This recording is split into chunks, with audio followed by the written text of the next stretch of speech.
Seja muito bem-vindo ao Inovativos dessa semana, espaço aqui na Band News FM para discutir o empreendedorismo digital, a tecnologia, as transformações na economia da nossa sociedade, sempre aos domingos no rádio e também no nosso canal no YouTube, Rádio Band News FM. Comigo, Alexandre Bentivoli, com meu parceiro de todas as semanas, Vitor Manhani. Tudo bom, Vitor? Tudo ótimo, Ale, muito bem-vindo, muito bem-vinda ao Inovativos, esse espaço para você aprender também sobre inovação e tecnologia, que não é nada de outro mundo e você tem que agregar à sua vida, principalmente para mudar a sua mentalidade, o jeito que você trabalha no seu departamento, com seus amigos, muita coisa está mudando e aqui você fica ligado nessas últimas novidades. E hoje, Ale, a gente vai conversar com os dos líderes de mercado ali de mobilidade urbana, que pode agregar muito para o nosso ouvinte, principalmente que você que está aí dentro do seu carro, nos escutando, você pode ter grandes oportunidades com esse episódio, então fica com a gente até o final. Nossa convidada hoje é a Tatiana Matos, ela é Country Head da BlaBlaCar no Brasil. Tatiana, seja muito bem-vinda aqui ao Inovativos. Eu queria que você começasse explicando um pouco do que presta de serviço a BlaBlaCar e falando um pouco da sua trajetória pessoal e da trajetória da BlaBlaCar também. Lógico, primeiramente, obrigada por receberem a gente aqui. Acho que é um prazer poder contar um pouquinho da história da BlaBlaCar, o que a gente está fazendo, o que a gente ainda quer fazer.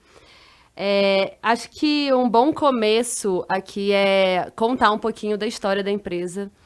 A gente hoje é uma plataforma multimodal, e aí vem vários nomes que parecem, enfim, que dizem pouco, mas que no final das contas dizem muito. A gente é uma plataforma que intermedia venda de passagem de ônibus e a gente também é uma plataforma que intermedia caronas. E como que a gente surgiu, da onde a gente veio, enfim, do que se alimenta. A gente surgiu lá em 2003 na França, nós somos uma empresa francesa. O nosso fundador, o Frédéric Mazella, ele era um estudante de Stanford na época, e ele estava de férias, enfim, em Paris, e ele precisava visitar a família, ele queria visitar a família no Natal, enfim, e precisava se locomover até o interior da França. Acontece que ele não conseguiu passagem de trem, não tinha disponibilidade pela sazonalidade, e ele não tinha carro, ele falou, putz, como vou? Aí a irmã dele deu a volta ao mundo para buscá-lo em Paris, e aí no caminho de casa, ele foi percebendo que tinham vários carros na rua, e todos eles com só o motorista. Ele pensou, cara, isso não faz o menor sentido. Eu passei um perrengue para chegar, a gente podia otimizar isso, como é que eu faço? E aí ele passou 3 anos maturando essa ideia, até que em 2006 ele lança a BlaBlaCar como um aplicativo de carona, uma plataforma de carona que nada mais faz do que intermediar a conexão de um condutor e um passageiro, ou um condutor e passageiro, que estão indo para o mesmo lugar, para que eles dividam os custos dessa viagem. Um fica muito feliz que economiza na gasolina no carro, o outro consegue oferta para ir para onde vai, também economizando. E aí, de lá para cá, bom, a gente chega no Brasil em 2015, a gente chega como um aplicativo de carona ainda só. E de lá para cá a gente começou a desenvolver, não só na França, mas em outros países, a gente está em 22 países, o conceito de multimodalidade. Então a gente começou a abraçar outras formas de locomoção que pudessem ser intermediadas por essa plataforma. No Brasil a gente chega como carona, em 2015, e a gente lança o nosso marketplace de ônibus, que é exatamente esse intermédio aí de venda de passagem de ônibus, em 2020, durante a pandemia. E por que a gente lança? Na época a gente começou a perceber que a gente tinha várias buscas por várias rotas que a gente não atendia na carona, mas que parceiros, aí, operadores de ônibus regulares tinham ofertando aí na rodoviária. E, como vocês já devem saber, o mercado rodoviário ele ainda é majoritariamente offline. A gente pode ser aí um vetor e uma ajuda na digitalização do mercado rodoviário, e aí por isso a gente lança em 2020 o Marketplace, e desde então a gente é considerado uma plataforma multimodal. E aí quando a gente fala de multimodal, eu sempre falo, nossa, multimodal, eu passageiro escutando, nossa, uma plataforma multimodal, tá, e aí? O que isso me ajuda? Acho que na verdade quando a gente traduz multimodalidade para escolha, e o poder de escolha das pessoas, eu posso escolher como eu vou, a que preço eu vou, em que horário eu vou, e com 3 cliques, 4 cliques eu consigo comprar minha passagem ou reservar minha carona, aí eu acho que multimodalidade se torna uma coisa muito mais poderosa. E é isso que a gente vem tentando construir desde que a gente lança o Marketplace de ônibus, e é nesse caminho que a gente está fortalecendo a nossa oferta. Tatiana, muito bom recebê-la aqui. Você praticamente é um dinossauro aí, entre tantos unicórnios, só para falar de figuras folclóricas e também de animais, mas de fato você tem uma larga experiência aí no ecossistema digital. Conta um pouco aí dessa sua experiência pessoal e até tendo em vista o potencial de tecnologia dentro da mobilidade urbana num país continental como o Brasil, rodoviário como é o nosso país, com muitas possibilidades, inclusive de melhoria de transporte público, de conexão até de pagamento com esses modais também públicos, seja metrô, seja ônibus, seja qualquer outra modalidade, que você também enxerga, tendo visto a sua experiência aí dessas oportunidades aqui. Bom, você falou aí um pouquinho da minha história, só para trazer um pouco de contexto. Eu, de fato, já passei aí por algumas outras empresas que estão dentro do segmento. Então, eu tive aí uns meus aninhos de Uber, tive uma passagem aí breve, mas muito intensa no Zé Delivery, que é o D2C da Ambev. E eu acho que desde a Uber, bom, antes da Uber eu participei, eu estive, acho que em segmentos mais tradicionais, e trabalhava até um ano atrás com cadeiras bastante voltadas para o marketing, bastante generalistas dentro do marketing. Então, trabalhei com varejo, trabalhei com turismo, trabalhei com tecnologia antes da Uber, mas na IBM, que é uma empresa infinitamente mais conservadora, não tem esse modelo de startup. E aí, quando eu entro na Uber, eu me apaixono pela mobilidade, pela tecnologia com a mobilidade, exatamente por entender, como você disse, que num país de extensão continental a gente precisava ofertar, e acho que as empresas de ride-sharing vieram aí pioneiras nisso, formas mais simples das pessoas experimentarem as cidades, formas mais democráticas das pessoas experimentarem as cidades. E aí, quando eu entro na BlaBlaCar, eu entendo isso com... Bom, na Uber a gente olhava muito para as viagens, enfim, intramunicipais, e aí quando eu entro num ambiente intermunicipal e interestadual, a brincadeira vai ficando cada vez mais divertida. Por que isso? Como você bem disse, essa extensão continental do Brasil e a mobilidade majoritariamente concentrada aí no setor rodoviário, faz com que a gente também tenha algumas limitações quando a gente pensa em um modal só. Por isso que eu falo que a multimodalidade, para mim, é incrível. Hoje a gente tem, por exemplo, na BlaBlaCar, mais de 30 mil rotas. Dessas, cerca de 12 mil rotas são rotas rodoviárias. E aí, quando a gente olha para as nossas rotas de carona, 30% das nossas rotas de carona estão em locais em que a gente não tem nenhuma outra cobertura, por nenhum outro modal. E aí, a conexão e a fluidez da mobilidade começa a acontecer. Então, antigamente, era difícil você se deslocar de ponto A a ponto B, quando parte desse trecho ponto A a ponto B não era coberto por coisa nenhuma. E aí eu acho que hoje o papel dos grandes players de mobilidade, tanto de mobilidade intramunicipal quanto intermunicipal e interestadual, é a gente trabalhar junto para fazer essas conexões, para fazer com que o ponto A e ponto B sejam sempre possíveis e sejam fáceis. Eu não precise comprar parte aqui, parte lá, outra parte lá, sair de casa para comprar. Então tem que estar tudo muito simples, tudo na palma da mão, porque no final das contas, acho que quando a gente fala de inovação, digitalização, a gente sempre pensa nas máquinas, nos robôs. Na verdade, eu acho que nada mais é do que a gente achar soluções simples para economizar o tempo das pessoas, que eu acho que é a coisa mais preciosa que existe, devolver tempo. E acho que é o que a gente tenta fazer na BlaBlaCar, acho que o que os players de mobilidade estão tentando fazer, e acho que espero que a gente só se fortaleça, né? Eu queria falar com você agora, Tatiana, um pouco sobre os efeitos da pandemia no negócio de vocês. A gente sabe que a pandemia transformou diversos negócios e imagino que para vocês também tenha sido um impacto grande, afinal a gente estava num momento de isolamento social e imaginar a carona naquele momento era uma coisa um pouco impensável. Como que vocês se recuperam pós-pandemia? Como vem sendo? Que transformações isso provocou? Queria saber um pouco. Acho que, sem dúvida nenhuma, o setor de mobilidade foi um daqueles que, quando tudo começou, parou e falou, sabe, para onde vou, como a gente faz, a gente tem que entender, enfim, primeiro o que era o foco ali, que de fato era a segurança das pessoas, mas ao mesmo tempo em que grande parte das pessoas precisou parar e pôde parar, outra parte considerável não pôde parar e tinha que continuar se movimentando. Eu acho que a BlaBlaCar olhou para dentro de casa e pensou o que a gente pode fazer que de forma segura e de forma eficaz ajude essas pessoas a continuarem se locomovendo. E foi assim que a gente fez.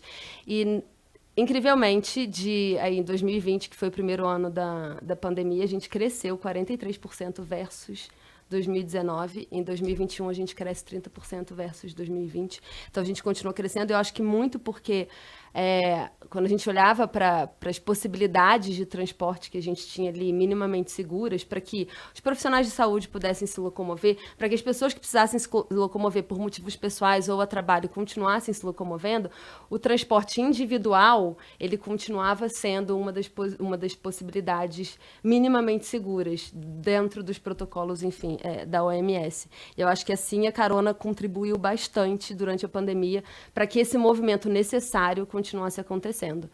E aí eu acho que hoje, quando a gente olha, eu tenho até medo de falar, honestamente, num pós-pandemia, porque a gente nunca sabe, tudo foi tão dinâmico, e a gente, acho que aprendeu muito ao longo desse tempo a ser um pouco mais cauteloso com coisas escritas em pedra. Então, de fato, eu acho que nesse momento que a gente acredita em que o pior já passou, acho que é o momento da gente olhar o que se transformou do ponto de vista de formas de consumo e hábitos de consumo de mobilidade, que é o que a gente tem feito, tem tentado ouvir um pouco mais o nosso cliente e redesenhar esse ecossistema da mobilidade para as novas necessidades que vêm depois da pior fase aí de Covid-19. A BlaBlaCar recentemente recebeu um aporte, né, um investimento numa época, num cenário como colocou o Alê de pós-pandemia, que é totalmente diferente dos últimos 10 anos, porque o cenário econômico global com maior taxa de juros faz com que muito desse capital que estava investindo e sempre investiu em tecnologia olhasse para outras formas mais seguras e rentáveis, né? Então, a gente está passando por um contexto desse atualmente, todas as empresas estão lá tendo que segurar e vocês receberam um aporte muito significativo que prova que a tese de vocês está sendo muito bem vista pelos investidores, né? É uma empresa que está em muitos países. Qual é o planejamento de vocês para a utilização desse recurso? Se tem algumas outras novidades, onde vocês vão realmente priorizar para adensar, já considerando que vocês iniciaram agora esse movimento de intermediação aí de passagens rodoviárias? Bom, acho que você bem disse. Recentemente eu disse que esse investimento veio do IFC, né, que faz parte aí do Banco Mundial, e aí só para dar um pouquinho de contexto, é um fundo que de fato olha mais para empresas, enfim, para soluções que tenham um impacto significativo social e ambiental. Então, recentemente eu disse que a gente recebeu com muita alegria, porque de fato é uma chancela de que a gente está fazendo a coisa certa.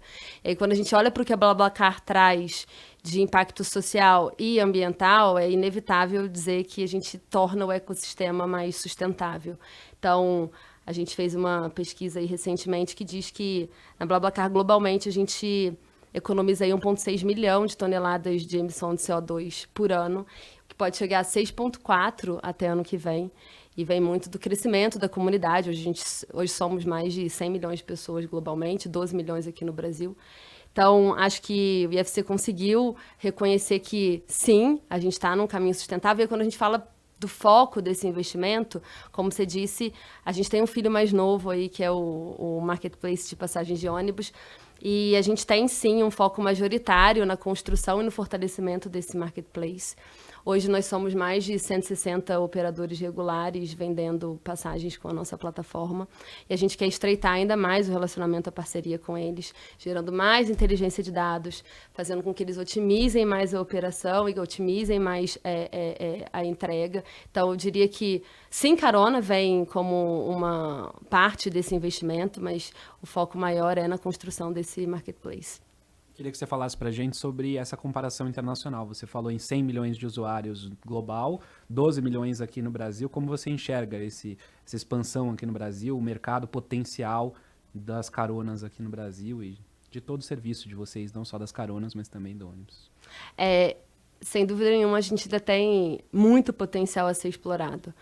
Olhando para carona, acho que, como eu disse, quando a gente olha que 30% das nossas rotas não são cobertas por outros meios, isso já dá um pouco de dimensão do quanto mais aí ainda está não coberto e que a gente pode cobrir.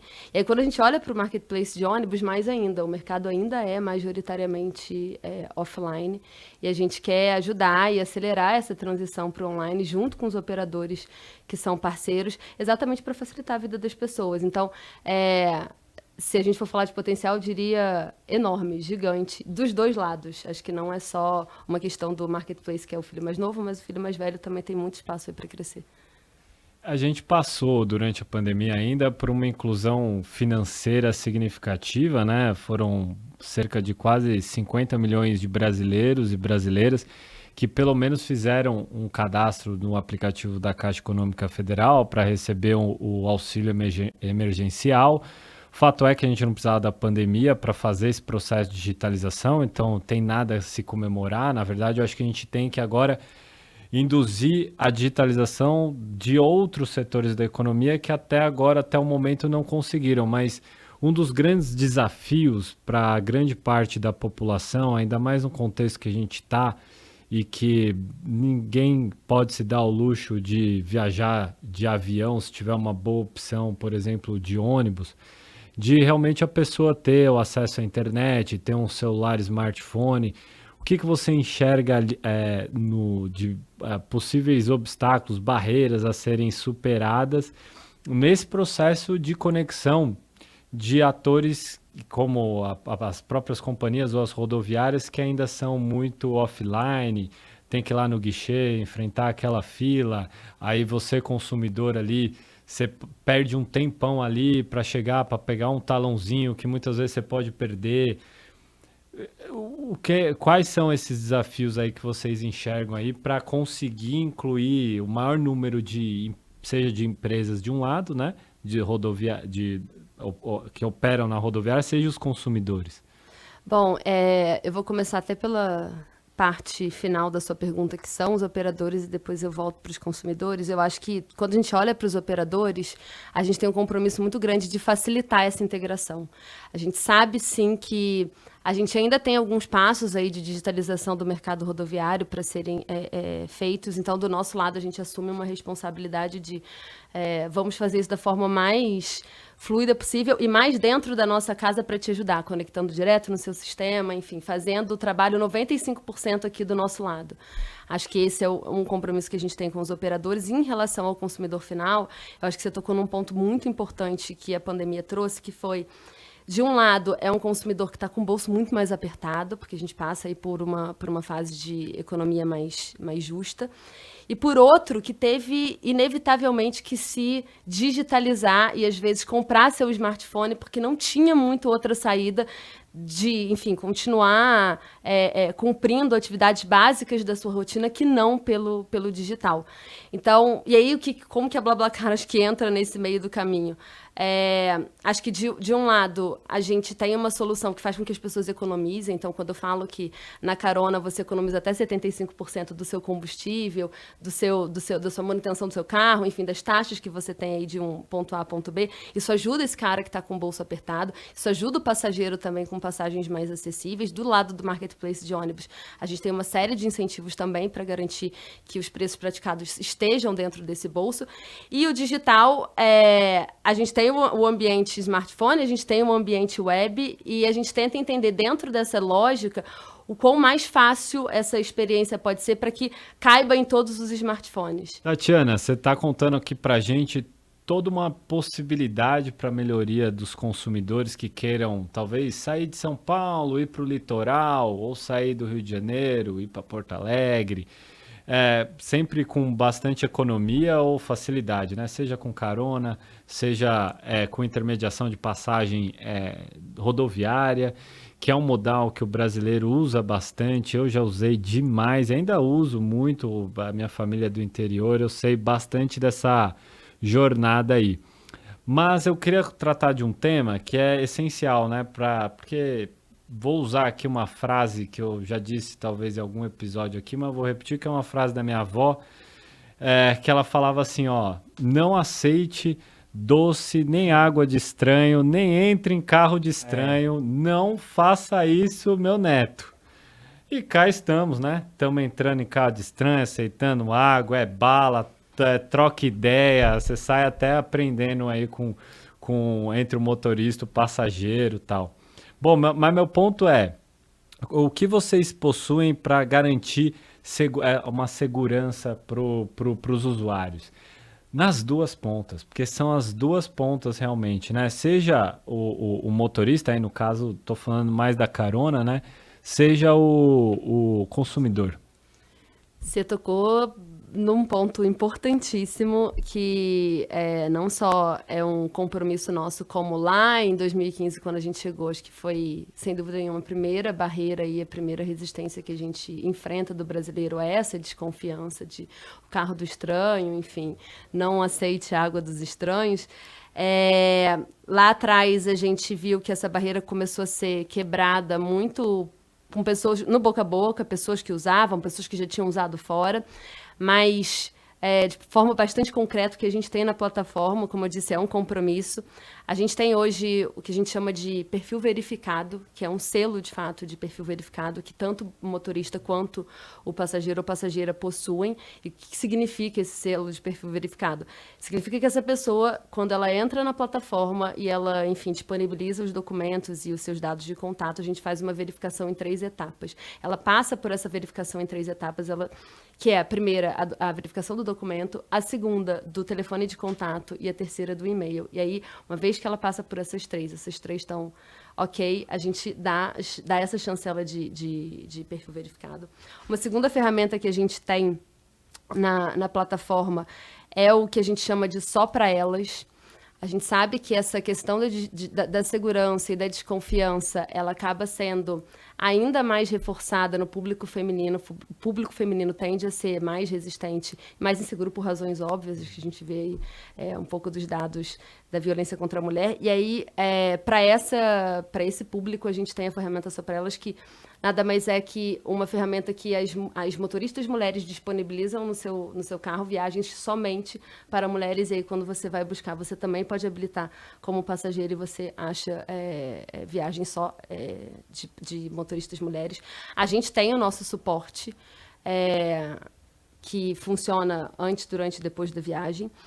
A gente tem as avaliações, e talvez essa seja uma das ferramentas mais poderosas para te garantir ali que aquele motorista, que aquela viagem vai ser ok, vai ser segura, vai ser tranquila, que é uma avaliação não só qualitativa, como também quantitativa. Então, você dá lá a sua nota para o motorista, da mesma forma o motorista para o passageiro, e você faz um pequeno depoimento. Eu digo pequeno, mas se você entrar na ferramenta, você vai ver testemunhos enormes, super detalhados. Isso ajuda muito ao passageiro que quer viajar com aquele condutor, ou o condutor que quer aceitar aquela viagem do passageiro, entender se é um bom condutor, se é um bom passageiro, enfim, se está de acordo com os parâmetros pedidos. E uma última coisa que eu acho que também ajuda não só a questão da segurança, mas ajuda a viagem a acontecer de uma forma fluida. Toda vez que você faz o seu perfil e que você preenche lá seus dados, você também pode preencher algumas preferências.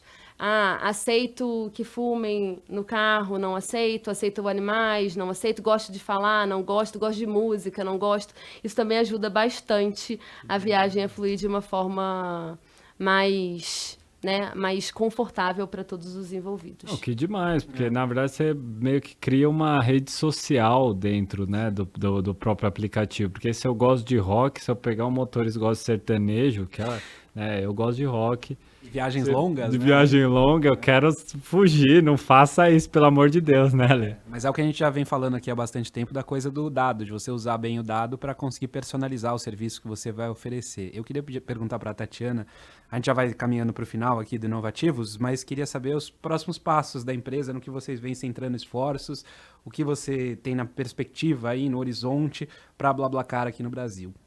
Bom, quando a gente fala de dado e o que a gente vem centrando de esforço nesse sentido, acho que tem uma frente aí do nosso tripé de clientes. A gente tem o motorista, o passageiro e o operador. Quando a gente olha para o operador, de fato o que a gente pode criar a mais e cada vez mais granular de dado para ajudar de inteligência de dados. Acho que não é entregar o dado, né? Entregar inteligência, entregar insight para esse cara de como ele pode otimizar as operações. Quando a gente olha para o passageiro, quando a gente olha para o motorista, é como eu consigo, para o passageiro, oferecer, de fato, encontrar a melhor solução para a necessidade daquele cara, então em tempo, em preço e em tipo de modal. E para o motorista, a gente tem esforços muito grandes de como que eu ajudo esse cara a economizar. Então, inteligência de precificação de forma que isso que a gente está... Não sei se você... Acho que eu não mencionei aqui. O preço recomendado da carona na plataforma é recomendado pela gente. Então, com os nossos dados e com a nossa inteligência de dados, a gente chega ao melhor preço para aquela rota, para aquele motorista. Então, a gente também tem um esforço muito grande hoje em que esse preço reflita a realidade e que, de fato, isso traga economia para aquele trecho, para aquela viagem, para aquele condutor. E hoje vocês estão presentes em todo o Brasil? Como que funciona? A gente está presente em todo o Brasil, a gente cobre todo o território. São, como eu disse, mais de 30 mil rotas, então, espalhadas em todas as regiões. Algumas regiões a gente tem uma operação mais consolidada, mais forte. Então, no Sul e Sudeste a gente tem uma operação mais consolidada, expandindo aí para o Nordeste. Mas sim, a gente tem cobertura em todo o território. E falando agora também de maneira bem ampla aí, não respondendo com o BlaBlaCar em si, mas como uma empreendedora dentro desse universo digital, o que você acha que o Brasil como país poderia fazer para melhorar a vida da população, tendo em vista essas novas tecnologias, seja para a qualificação das pessoas para essa nova dinâmica de mercado, seja para que outros setores que ainda não experimentaram esse novo jeito de fazer a gestão das empresas, usando a tecnologia, consigam fazer da maneira mais rápida. Porque a gente sabe que uma hora as maiores empresas do Brasil serão aquelas empresas que conseguiram entender essa nova dinâmica e usaram as tecnologias disponíveis na época. Prova disso é que nos Estados Unidos as maiores empresas já são de tecnologia, são mais recentes. Na China, na Europa, em alguns países está acontecendo a mesma coisa. Em algum momento isso vai acontecer no Brasil, né? Na América Latina, por exemplo, a maior empresa em valor de mercado é o Mercado Livre. Superou, inclusive, grandes empresas brasileiras nacionais de petróleo, de minério e tal. O que você acha que a gente poderia fazer aí como Brasil aí para ajudar tanto os empreendedores, empresas, pessoas a entrar nessa nova dinâmica? Eu acho que começando do início, para ser bem um pleonasmo, quando a gente olha para a formação dos profissionais, a gente sim ainda tem um gargalo importante no Brasil quando a gente olha para a tecnologia, enfim, para profissionais que estejam qualificados e aptos para o mercado de tecnologia. Então, acho que a gente nós, como empresas do setor de tecnologias, que temos um compromisso em entender como que a gente ajuda nessa formação e como a gente contribui para as discussões em relação à formação desse profissional. Acho que o modo híbrido de trabalho facilitou, porque hoje a gente consegue um intercâmbio de conhecimento maior, então as pessoas elas estão muito mais conectadas do que acho que antes da pandemia.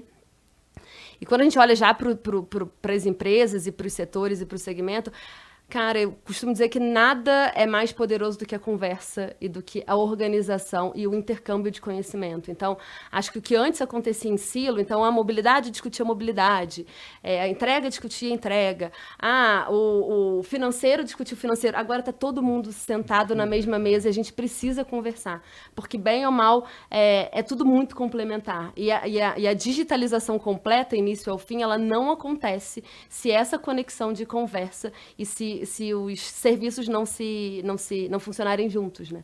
Então, acho que, de um lado, o que a gente consegue fazer para melhorar a qualificação, enfim, dos profissionais que vão chegando ao mercado e vão cada vez mais ávidos para as startups e para as empresas de tecnologia, e como empresas de tecnologia já no mercado, como a gente amplia a conversa entre os segmentos, entre os setores. Verdade, Ale. Olha, é um ponto que eu nunca tinha escutado de ninguém aí quando a gente aborda assim, o que a gente precisa fazer assim como país, mas é algo realmente super atual e necessário, né? Você vê até as próprias empresas criando novas verticais, né? E aí tem o movimento do Super App e tal, mas basicamente é isso. Por exemplo, se a gente olhar para o setor de saúde, não adianta eu falar de digitalização da saúde se eu não olhar a ponta final ali, um hospital do SUS, ou realmente o médico ali usando papel. A gente passou os últimos 10 anos realmente em silos. Eu acho que agora a gente tem que passar por uma extensão disso, né?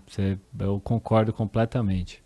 Eu queria agradecer a disponibilidade, a atenção da Tatiana Matos aqui, Country Head da BlaBlaCar no Brasil, com o nosso ouvinte aqui da Band News FM, trazendo um pouco do panorama, tanto da mobilidade urbana e das potencialidades desse setor aqui no Brasil. Obrigado por atender a gente, por explicar o negócio da BlaBlaCar aqui no Brasil. Eu que agradeço pelo tempo, pelo espaço, pela conversa super legal que a gente teve aqui hoje. E a gente volta na próxima semana com Inovativos no rádio, aos domingos e também no YouTube, a qualquer hora do dia, a qualquer hora da noite, você confere. É esse papo e todos os outros que a gente já teve aqui. Combinado até semana que vem, Vitor? Combinado, Alexandre. Muito obrigado aí pela presença de todos aqui, Tatiana, Lê, e também você que está nos escutando, nos vendo nas redes sociais. Não deixa de deixar o seu comentário aqui. Também procurar a gente nas redes sociais, network está aí para a gente fazer, se conectar com outras pessoas. Então, até o próximo episódio. Valeu!